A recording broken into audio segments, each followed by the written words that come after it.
Bueno, muy buenas tardes. El día de hoy vamos a continuar con la dinámica de Neil Responde. Recuerden que nos pueden enviar todas sus preguntas vía Twitter para responder de ellas.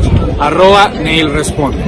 Respondiendo a esta pregunta que aparece aquí en pantalla, ¿qué es el arbitraje? El arbitraje es un mecanismo alternativo de solución de conflictos, en el cual las partes escogen un árbitro para la solución de una controversia. Por otro lado tenemos el laudo arbitral, que es la sentencia que emite el Tribunal de Arbitraje para la solución de los conflictos. Muchísimas gracias, nos despedimos de la hermosa ciudad de Bogotá. Y ahora lo que nos compete, y para dar continuidad a nuestro programa, es hablar con la doctora La Haya, ¿sí? Estas reglas tienen unas pequeñas variaciones con respecto a las reglas de La Haya. Son diferentes las reglas de La Haya y las reglas de La Haya-Visby. Las reglas de La Haya se firmaron en 1921 y se ratificaron en Bruselas en 1924.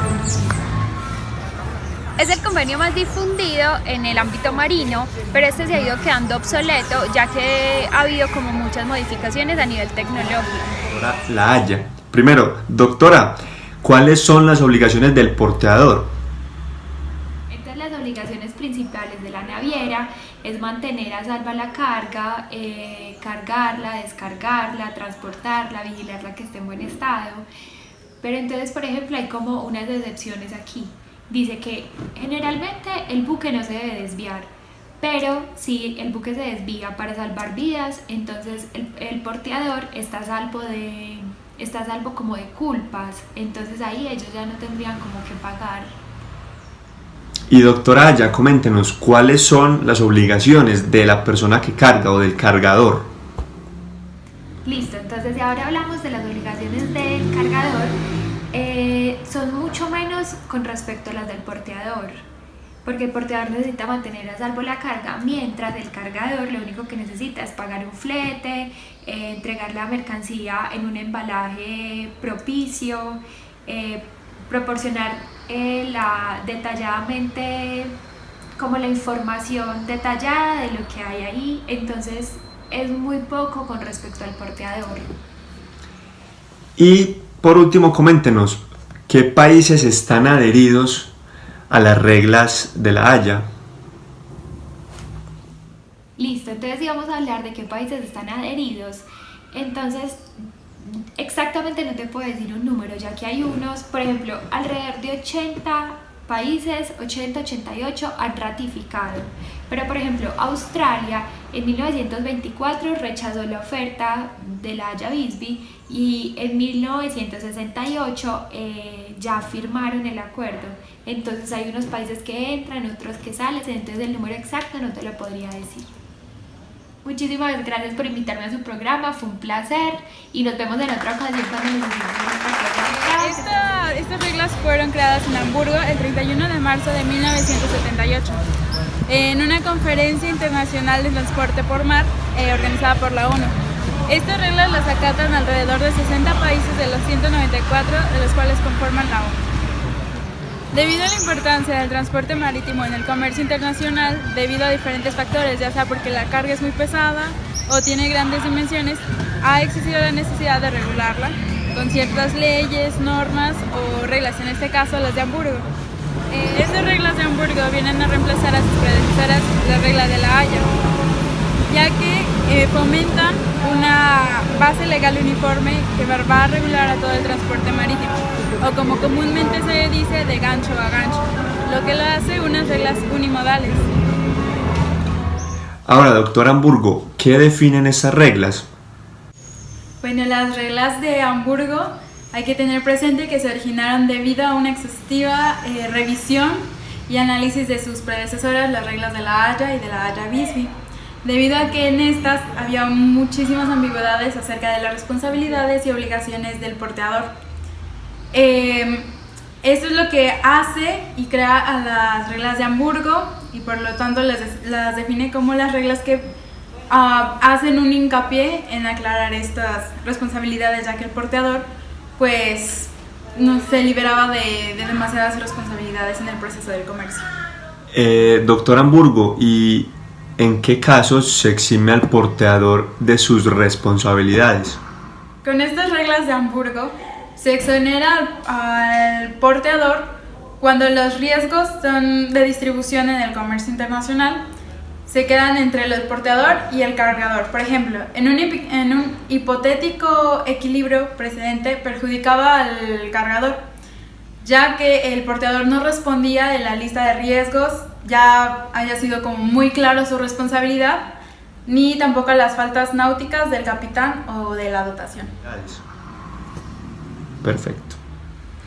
Bueno, estas reglas en lo que se caracterizan es, como ya se mencionó antes, en esclarecer las responsabilidades y crean un novedoso cambio de orientación en la política de distribución, ya que en el transcurso del comercio internacional desde el país de origen al país de destino se esclarecen los riesgos entre el porteador y el cargado.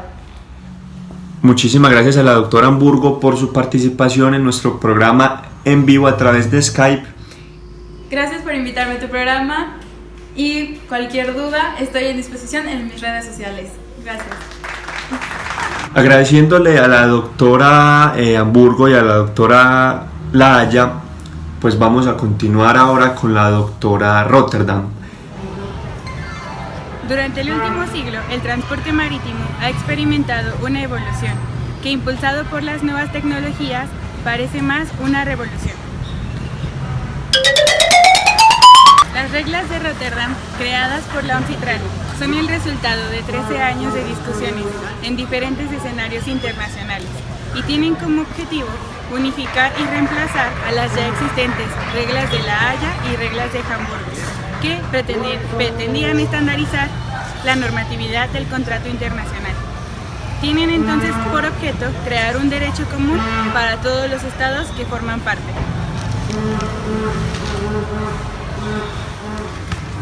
Este convenio cuenta con 92 artículos, repartido a lo largo de 18 capítulos.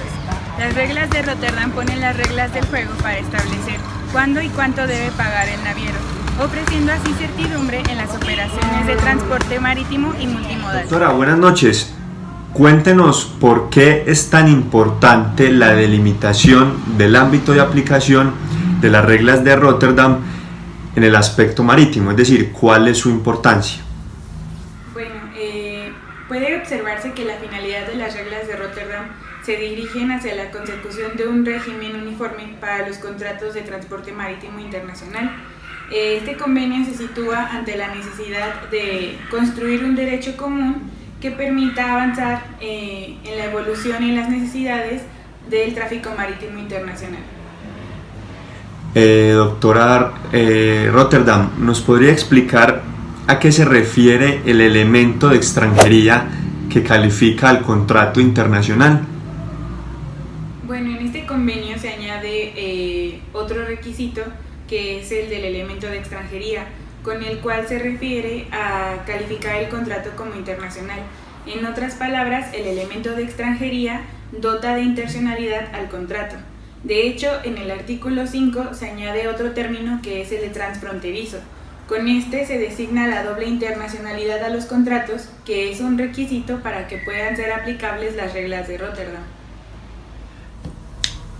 Doctora, nos han llegado dos preguntas, sí, a nuestro Twitter y se las quisiera leer, permítame.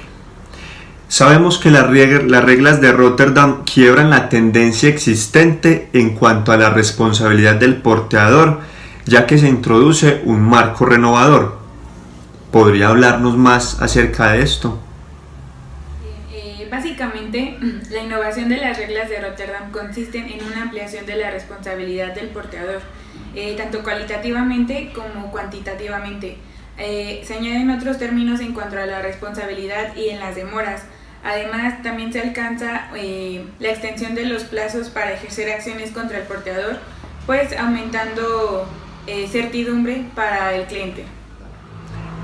En cuanto a las nuevas materias que se incorporan en las reglas de Rotterdam, ¿qué diferencias se plasman con respecto a las de las reglas de Hamburgo y con respecto a las reglas de La Haya? Bueno, una de las diferencias más importantes que se encuentran en las reglas de Rotterdam respecto a sus antecesoras, las de Hamburgo y La Haya Visby, es en cuanto a la utilización de nuevas tecnologías para el transporte marítimo internacional.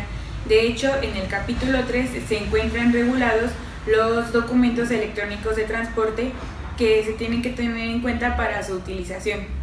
No, muchas gracias a ti por la invitación, espero haber sido de ayuda y cualquier cosa pueden encontrarme igual en redes sociales, ahí puedo contestar todas sus dudas y nada, gracias. Perfecto, muchísimas gracias a nuestras 3 invitadas vía Skype. Les recuerdo que estoy en New York antes de asistir a una de las sesiones de la Asamblea de Naciones Unidas y por eso este programa se tuvo que realizar por medios digitales. Espero que este programa haya sido de su agrado. Recuerden seguir enviando sus dudas e inquietudes a nuestro correo electrónico que aparece en pantalla. Nos vemos en otra oportunidad y muchísimas gracias. Feliz tarde.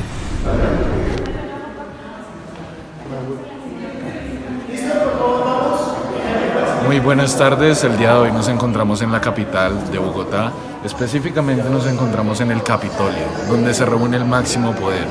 Estamos el día de hoy en el Senado de la República, en el cual lo conforman 108 senadores y alrededor de 11 partidos políticos.